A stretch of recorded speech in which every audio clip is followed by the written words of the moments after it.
Hey there! Today we're going to talk about two pens by the man who brought you the Collier and Persimmon Swirl. Look at this beautiful finish. I know I've shown this to you before, but I absolutely love this pen. Look how much it shines. Look at the marbling. Look at the beautiful finish. I absolutely love this pen. Now, Brian Gray from the Edison Pen Company has made a new pen filling system, which he's I suppose exploring and working with now, and he's implemented that in a pen called the Menlo.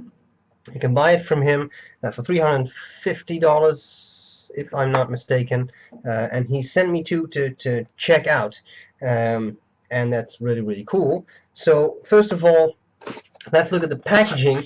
I like the Edison packaging. You get this little cardboard sleeve, and then in there is this box, and this is a pretty cool box. I like this sort of fake crocodile leather look. It's simple, but I like that. I'd rather have a very nice pen in relatively plain packaging than a huge box with all kinds of drawers and weird things on there. So I love this. I love these boxes. You get the box, of course. I've removed the pen because I want to keep you eager. Then in there is a little bookmark, which I think is quite cool. It shows off the nice acrylics that the Edison Pen Company does. And of course in there is the pen. Now, Brian sent me two pens. I'm going to check them out in the same video here. They're both Menlos, but in different finishes. First of all, sip of tea. Main source of life. Okay, there we go. The first finish he sent me is this Ebonite. We've seen Ebonite before. It's a hard rubber, and you get a really nice sort of swirly pattern in Ebonite. Also, it's very smooth. It's a very interesting feeling. If you've ever held an Ebonite pen, you probably know what I'm talking about. It's not like plastic. It's not like the sort of rubberized feel that old black rubber pens have. This type of rubber it's a very interesting smooth feel. Now, I love this pen. I love the Ebonite, but Brian sent me another pen, another finish of the Menlo. And when I saw that, I thought, yeah, that's not going to go back to Brian. So I immediately contacted him and said, I don't really care what's going to happen. I'm going to purchase that pen. You're not going to get it back. So I love it so much that I instantly bought it because it was too awesome. And that finish looks like this. Oh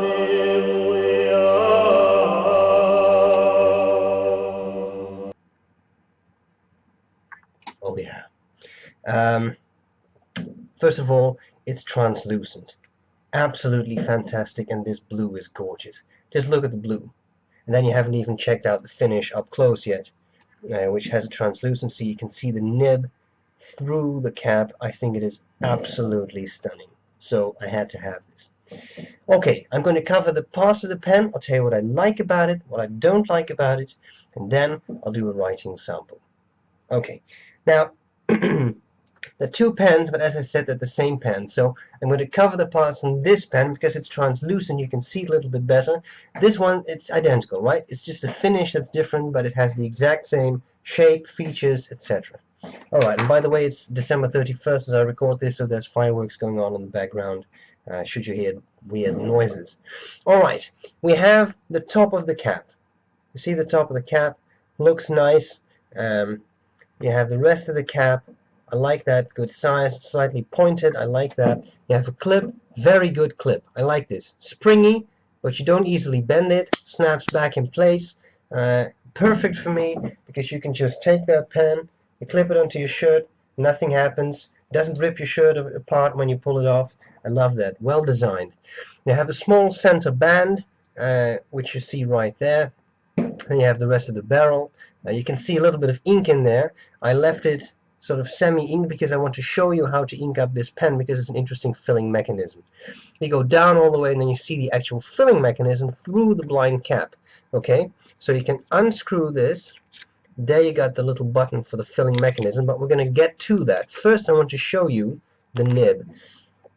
Brian tunes his own nibs, and this is a 1.1 millimeter stub. Which is very nice. It has the Edison logo laser engraved on there, and I just want to show you the other nib. He sent me a broad.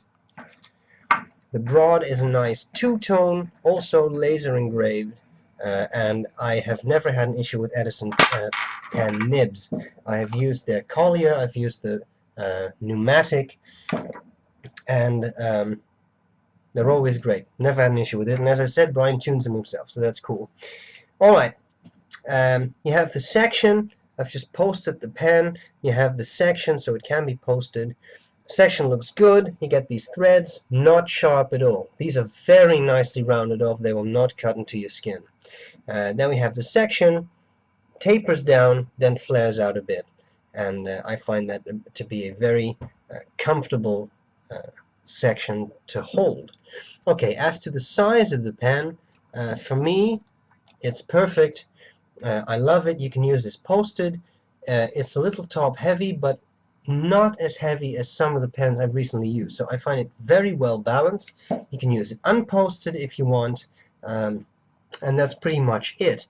Okay, so let's look at the filling mechanism. I have not chosen the easiest ink bottle to use here, but I'm going to do my best. I chose a discontinued ink, Caran d'Ache Caribbean C, which, as you can see from the label, is a nice match to this pen finish. What you do with this pen is you create a vacuum by just pressing that little button. The pen comes with instructions on how to do it if you're not sure. Now I want you to keep an eye out on this part of the barrel, okay?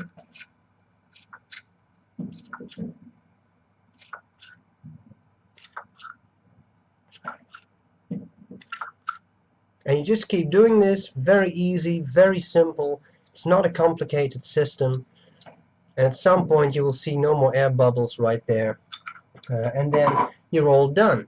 What I'm going to do now is, I of course didn't bring an ink cloth, so I'm going to leave that pen in there just so that it can, so that I don't get ink on my fingers. And I'm going to pick up the other pen for a sec to wave around, because I like to do that in my reviews. Then it's filled, and that holds quite a bit of ink, because you fill up pretty much the entire barrel.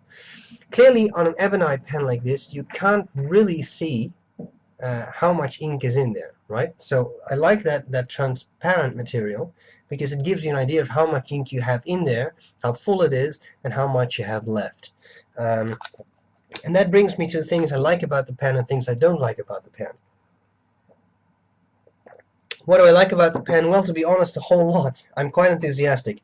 I love the overall shape of the pen. I don't find it too thick. I don't find it too narrow. I find it a very nice, good shape, good size, pleasant to hold. For me, this is decent. Not too skinny, not too thick. I like the size, the lengthwise, it's very good. You can post it if you want to. The Ebonite is a little bit heavier, I think, than the acrylic as to top heaviness, but definitely nice to use. Very good. Should you want to, this has a gold clip that too has that nice springiness, so that looks very well to me. I love the filling system. Is it super spectacular? No. But does it work? Yes. It's fun to use, and it gives you a large ink capacity, so I like it. It comes, as I said, with filling instructions, with cleaning instructions, so that is very nice that Brian provides that stuff for you, so you really know how to operate it and how to clean it, what you can disassemble, what you can't disassemble. I think it's a very nice package. The one thing that I would say that some people might find a bit of a threshold is the price, because this is not a production line pen. It isn't the signature line of Edison Pen Company. That means it's, I think, $350, and that is a relatively high price. Bear in mind that these are handmade pens. This is not injection molding. This is not mass produced. Every pen is handmade. That handwork is going to cost you something, and what you get in return, I think, is a very nice pen. Is it worth it? Well, as I told you, I saw that finish and I had to have it, so for me that was worth it. It's that simple. Decision you have to make, right? Is a Montblanc worth it? It's up to you. It's what you're willing to pay for a given pen. So that's what I like about it. What I don't like about it, let's take a couple of measurements. Inked up, the Ebonite pen weighs, I got 20 grams. Maybe we should also have a look at the acrylic pen. I've done a reasonable job in not getting ink all over it, so carefully cap it. See if that's any lighter. No, I get 20 grams as well. Close that ink bottle, you never know. Capped, I have a length of, come on,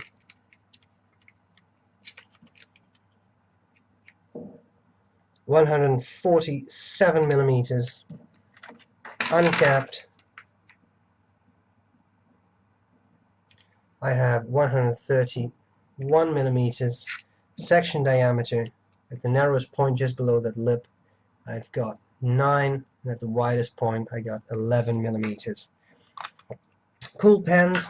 I think we need to see them in action. Brian, thanks for allowing me to check these out. The Ebonite pen is going to go back to you as soon as possible, as well as the Beaumont, which I've had for months. Sorry. Thanks for allowing me to check these out. I love them, and writing sample. I hope this was useful, guys, and I'll see you later. Bye bye. Alright, guys, here we go with the two Menlo pens. Let me start with my absolute favorite, this gorgeous blue. Look at the translucency. I absolutely adore this pen. I mean, I'm sorry, I don't want to sound excessively happy or anything, but I really think this is a stunning finish. This gives me the same feeling that the Collier and Persimmon Swirl gave me. Just a work of art. Absolutely love it. It's running low on ink. I did that on purpose, but it shouldn't really affect writing performance. If performance is off, then bear in mind I should have filled it completely. I just wanted, whoops, there goes the ink. Uh-oh. That was my fault, I just dropped it. So let's see how this works. What we have here is a Edison Pens Menlo in a 1.1 millimeter stub, or italic I suppose we should say, because I don't see any tipping. The ink is the unfortunately discontinued Caran d'Ache, what's called Caribbean Sea. Caribbean Sea. I absolutely love that ink. Look how gorgeous, and look how well it fits the finish of the pen. That's a perfect match. The paper is Clairefontaine. Alright, let's do a bit of writing. These italics can be a bit sharp, but these ones have corners that are fairly rounded off, which makes it nice. You see, it won't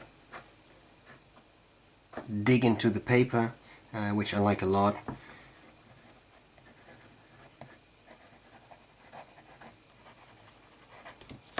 We can do some fast writing. Don't forget, Brian Gray checks all of these nibs before they leave his warehouse to you, or warehouse company, whatever you like to call it. And that means you should get a properly tuned nib that will not skip, will work well. And as you can see, even in fast writing there is no skipping. It really performs well. Okay, let's check out the wetness. Well, no complaints there, especially with an italic like this. Of course, it lays down a lot of ink very quickly. Line variation, well, with an italic that's always a bit weird, because the shape of the nib, you see, you get that line variation automatically. But just to see if we can squeeze out a bit of variation by just pushing down a bit harder on the nib. Of course, always be careful you don't overdo it and spring it. I would say that italicness notwithstanding, we get a definite bit of line variation just by pushing down. So you can really capitalize on that line variation if you want something like this. That is why these nibs are great in aiding your handwriting. You see, it really makes your handwriting look fancy, even though you can just write in your normal fashion. Should you desire to do so, then an italic nib will of course also allow you to do some basic calligraphy. Clearly that doesn't come with the pen, it actually requires some practice, but I find that a lot of fun. I also find that it's something that really can aid in improving your handwriting, and that's just something you can do with an italic nib like this. So in other words, a lot of fun. Now, because some people ask it, reverse writing with the nib upside down, as you can see, it is possible. It is a bit more scratchy, but the nib keeps up fairly well with ink flow, so you could do it for a finer line. Alright, so that was this nice acrylic pen. Let's have a look at the Ebonite model. Let's see what that does. Whoops, I unscrewed, I took it up too highly, so I unscrewed that blind cap. Unscrew it properly, and you get the Ebonite. Brian sent me this one with an Ebonite pen, an Ebonite finish. So it's pretty much the same pen body, right? I mean, it's exactly the same pen body, except it's made of Ebonite. Here we have the Edison Pen's Menlo. In a broad nib, the ink is Gerbin Lidete, known to be a somewhat dry ink, so expect a somewhat drier writing experience. Having said that, another joy to use. Good thing of a round nib like this is, unlike the Italian nib, which really has to be aligned properly to write, a round nib like this gives you a little bit more space to work with, so you can, for me, I find it less tiring to use for a long period of time.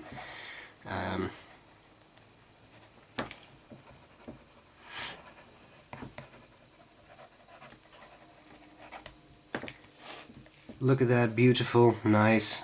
You can see it's pretty wet too, this one. I think Brian once told me that he likes his nibs to be 7 out of 10 when it comes to wetness, so not gushes, but just nice and well flowing. Well, to be honest, that's exactly what he has attained here, as far as I'm concerned. So, very nice. Let's look at them, because I'm sure you'll believe me when I say that the feed will keep up. I mean, you see no skipping, right? Little line variation in this round nib. Of course, you don't get that nice line variation you see in the italic, because this nib tip is round, but when you gently squeeze down a bit, again, don't overdo it, you can definitely squeeze out some line variation. Writing upside down to do some reverse writing is possible, but again, not very successful.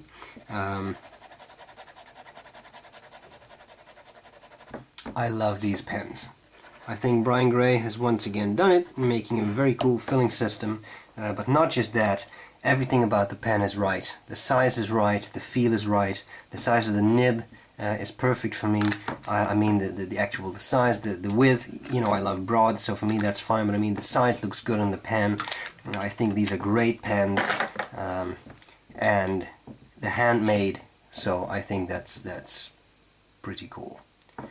So, I hope this was useful. Brian, thanks for sending me these pens. You know you're not going to get this one back, and this one I'll send back to you as soon as possible. And that's all there's to it. So thanks for allowing me to try these out. Guys, I hope this was useful, and I'll see you later. Bye bye.